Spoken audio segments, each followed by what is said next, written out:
What's up, guys? Mikey McNuggets here from the UCSS studios, and I am here because I don't have power at my house right now. Those crazy storms wiped out power for over about 500,000 people in the greater Cleveland area, and I am one of those people without power at the moment. So I'm going to do an Ultimate Cav show from the studio. It is what it is, a quick show for you guys. There is not a lot going on in Cavaliers land, but we do know one player is coming overseas to help Cleveland next season. We'll do the latest on the Isaac Okoro situation, and I'll give you a little 2 cents on why in Kenny Atkinson I trust. All that's coming up right now, the Ultimate Cavaliers Show.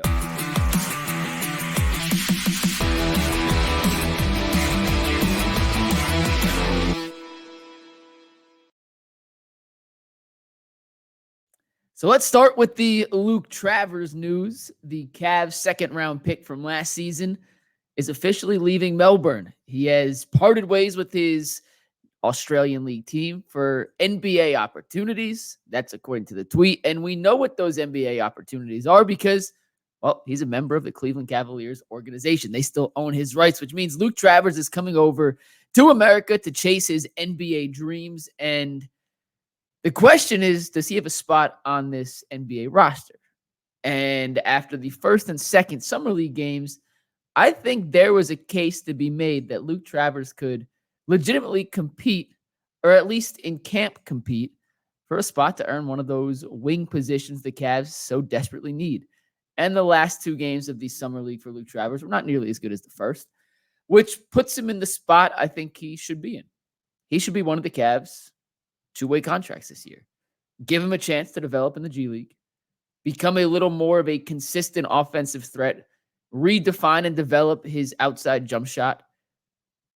But on the NBA level, when he gets called up, they're going to be asking him to be more of a glue guy, a connector, do all the dirty things, defensive presence, not as a lockdown stopper on the perimeter, but as a guy who's just always in the right spot at the right time, a guy who you can count on to make the extra pass from a good shot to a great shot, a guy who's unselfish, a guy who in transition is a pretty darn good passer, which he showed off time after time after time in Las Vegas this year, consistently feeding Jalen Tyson and Amani Bates and Craig Porter Jr. out on the break. The way he was jumping into passing lanes, deflecting balls, being active on both ends of the court, communicating. Those are all little things he can bring to the NBA roster, even if he's not a guy that's going to be scoring 20, 25 points a game against the best competition in the world.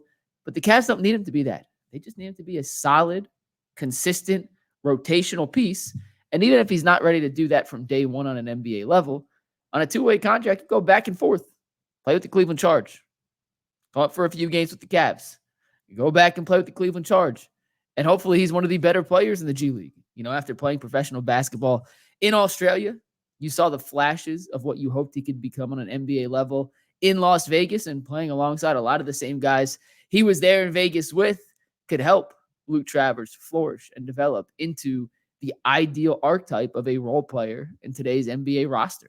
He's got the size. He's 6'7", 6'8". He's got the hair. We're talking some of the better hair on the NBA level when he makes it up there. Jump shot's still a work in progress. Ability to beat guys off the dribble. Not really in his game, but he does, and I keep saying this, and I know it's boring, just does the little things that make an NBA team work together.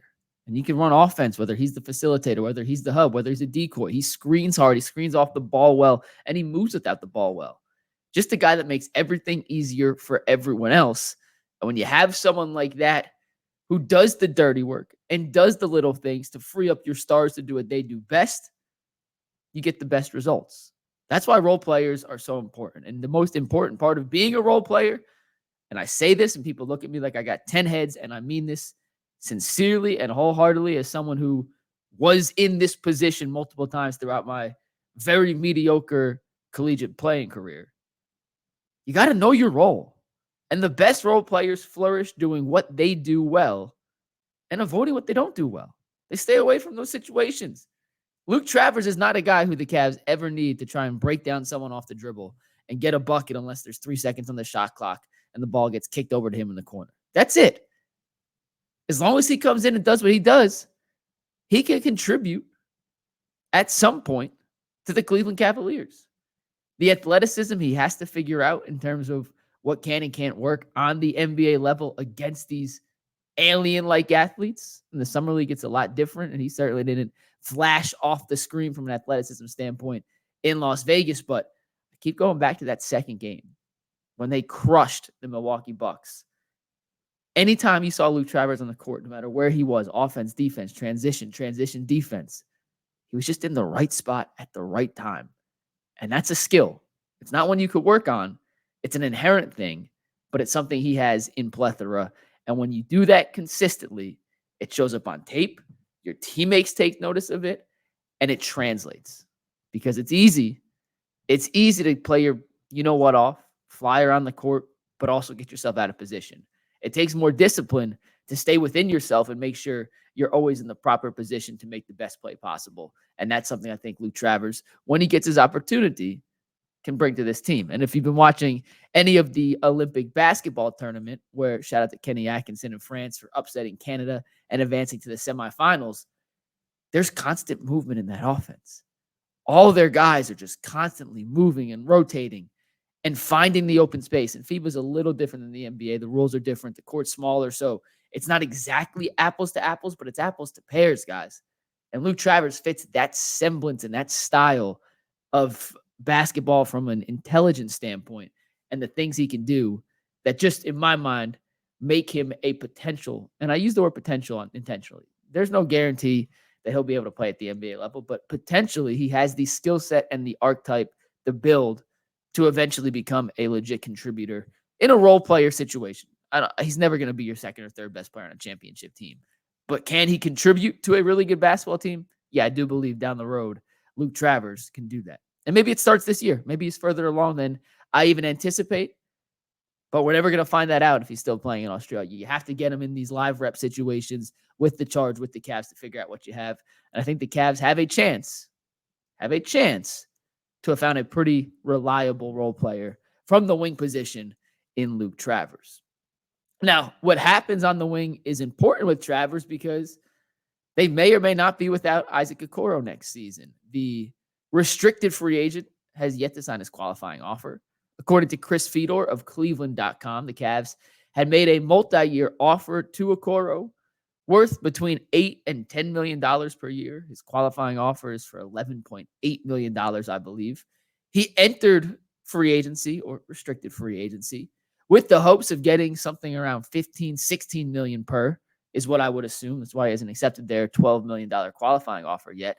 And the market just wasn't there for him. And after Lauri Markkanen signs his extension with the Utah Jazz, which Shams reported is going to happen in the near future, they were waiting till after today, or until today, at least August 7th, to sign that contract so he cannot be traded during the regular season.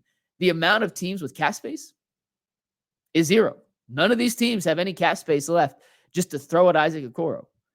So from Isaac's standpoint, he could either sign the one-year qualifying offer, come back, hope to have another improve upon season, show more of an offensive game, prove to the rest of the league he's worth a 4-year, $65 million contract as opposed to a 2 or 3 year, $24 to $30 million contract. To do that, he has to make shots in the playoffs. He can't be a complete zero.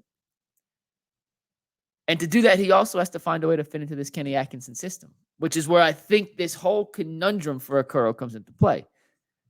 Do you take the long-term stability of, I'm making up these numbers, but 3 years, let's do 3 for 9. Let's cut it in the middle. So 3 years, $27 million. Do you take the stability of $27 million guaranteed, put it in your back pocket, and commit yourself to the Cavaliers for the foreseeable future? Or do you bet on yourself that you can improve upon that potential offer from another team this offseason, assuming you fit into what Kenny Atkinson wants to do? And that's the thing. Kenny Atkinson, we just talked about. It's a motion offense. It's threes. It's transition. It's threes and layups, no middle round, which fits Okoro's shot profile to a T. But it's creators off the ball and creators on the ball and creators on the court. You know Mobley's going to get more touches and more opportunities. You know Mitchell and Garland are going to get theirs. You hope Max Strus, if you're a Cavs fan, can re-find his Miami Heat form of 2 seasons ago. You hope Karis LeVert can hone and figure out exactly how to get the best out of him. you want to take Jared Allen and that $30 million extension he just got and turn that into an even more productive season from their top 10 center in basketball. You hope Jalen Tyson takes that next step. Where are these offensive opportunities for Isaac Okoro going to come from? And if he wants to get that bigger bag, he's going to have to show other NBA teams he's capable of creating offense on his own. And I'm not quite sure he's going to get that many opportunities to do so in the flow of this Atkinson offense when they are trying to force feed Mobley into becoming more of an offensive threat. Allen figuring out that two bigs fit together and space the court together. And it's tough to play Okoro with the two bigs because there's really no spacing at that point if neither of the two bigs takes a step forward as a volume shooter. So I don't really know if I was Okoro what I would do, because I don't think there's going to be a plethora of opportunities to showcase his offensive skills in this new system. He'll get his moments for sure, and he's a solid player, and he's certainly worth it. The Cavs can get him for $10 million a year. It's a great bargain deal. He's worth that in today's NBA without a doubt. Is he worth 15, 16? I don't know. I tend to think he's not worth that much based off his last two playoff appearances where he was legitimately unplayable, where teams just completely left him wide open. Fedor had a stat in his last article about Okoro that in the last two postseasons, Isaac has attempted 35 threes, 34 were considered open by the NBA tracking data, which is not perfect, but it tells you the story you need to know. These guys, these other teams just aren't guarding Isaac, which is making it significantly more difficult for Donovan and Darius and everyone else to drive and create because they just have a fifth guy floating in the paint. So it's a risk for Isaac if he wants to run it back on that qualifying offer to try and get himself a better financial future. The reward's there, but it's certainly risky. Or you take the low risk move and sign that multi-year offer from Cleveland and just say, hey, 30 million, 27, whatever it is. That's a lot of money. I could live off that. But I don't know what I would do. And I'm not sure what the Cavs hope he does, which is the other part. Like, I don't know if there's an obvious answer from either side on this. Do the Cavs, would they love to have him back and put them right up against that luxury tax number before they want to? I don't know. But we should have a finality to this Isaac Okoro situation in the near future as Lauri Markkanen signs his extension and the Utah Jazz become the last team off the board with any type of cap space. And last but not least on today's quick from the studio edition of the Ultimate Cleveland Sports Show, in Kenny Atkinson, I trust. I think it's worth noting, and it probably means nothing. It probably means zilch, zero, nada, nothing. Did you guys notice the lineup change that France made against Canada in the quarterfinals? Canada, which does not have a true center, Kelly Olynyk and Dwight Powell, they're two big guys. They play 3-4 guards, depending on what you consider some of their wing guys. They run. They want to get in transition. They shoot a ton of threes. So to counteract that, what did Kenny Atkinson do? He benched Rudy Gobert, and Gobert played 4 minutes. And afterwards, Gobert said his thumb was hurting. He had surgery, has to get surgery, whatever. It's an injury. Then the other reporter was like, nah, this was just Kenny Atkinson deciding that the matchups dictated playing one big to match Canada's speed, size, strength, and length. And when you have Wemby as the center, you can do a lot of that with just the one big. Now, it probably means nothing. Like 98.5% means nothing. But it did get me to, at least for half a second, say, wonder if the Cavs are matching up with Oklahoma City, for example. And it's crunch time. Would they go with just one big, even though they're paying Jared Allen $30 million a year now with a $90 million extension? I know it doesn't kick in for 2 years, but you get what I'm saying. And you're paying Evan Mobley as a rookie max contract. Like, would you bench one of those guys in crunch time? The Olympics are different than the regular season. I get that. The NBA is different than FIBA rules. I get that. But it made me think. And then my second thought off that was, you know what? Way to go, Kenny Atkinson. You had the gumption and the cojones to bench one of your better players for a matchup that you thought was going to put your team in the best position to win. And that's all you can ask for from a head coach. Who gives a crap what guys are making? If they don't fit in your best five-man lineup, then so be it. Play your best five when it matters most to win at the highest levels. That's all you can ask for from a head coach. And Kenny Atkinson, on a national stage as the head coach of the host country's basketball team, benched one of their most prolific and famous players in Rudy Gobert in order to get some guys that you probably never heard of on the court to counteract what Canada does. I thought it was a brilliant tactical coaching move by Kenny Atkinson. And it's a coaching move that doesn't come easy. Like, walk in and try telling Rudy Gobert, hey, Rudy, you're not playing today. You're barely going to play today. Rudy's like, what? Multiple-time Defensive Player of the Year award winner in the NBA. I'm on track to be a Hall of Famer. I don't think he should be, but he's on track to be. Whatever.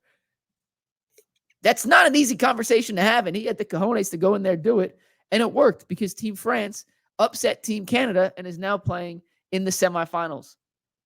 So shout out to Kenny Atkinson. I already liked the hire when it happened.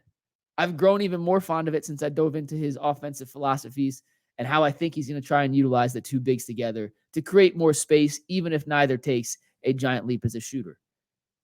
But to know that in his back pocket, he has the gumption to make a high-pressure, high-profile coaching decision like that to help put your team in a tactically better position to win, like, I'm all in. Like, Kenny's not a young cat anymore. He's not old, but he ain't young. And I think he's just looking at this as, hey, this is my chance to prove I can do this or not. Olympics and the Cavs, like, these are my two opportunities to prove to the entire world that I can coach with the best of them. And he did that yesterday. And I hope he does that this season with Cleveland. And if there comes a time in the season or the playoffs where he's got to bench a big, or Darius or Donovan, for whatever reason, one of those guys just doesn't have it, don't force feed it just because those are the guys you're paying. Play the best five you need to play to win a specific game. And I saw that yesterday on the Olympic stage from Atkinson, and it just ramped up my trust in him even more. So if you were on the fence about Atkinson when he was hired, I hope maybe that decision helps sways you in a more favorable light towards the new Cavaliers head coach. All right, that's going to wrap it up for this edition of the Ultimate Cavaliers Show. Hopefully we have power back. Jason's going to join me next week because we have not talked Cavs in a while, and I miss talking hoops with my guy. Appreciate you guys tuning in, and we'll see you tomorrow on the Ultimate Cleveland Sports Show. Peace.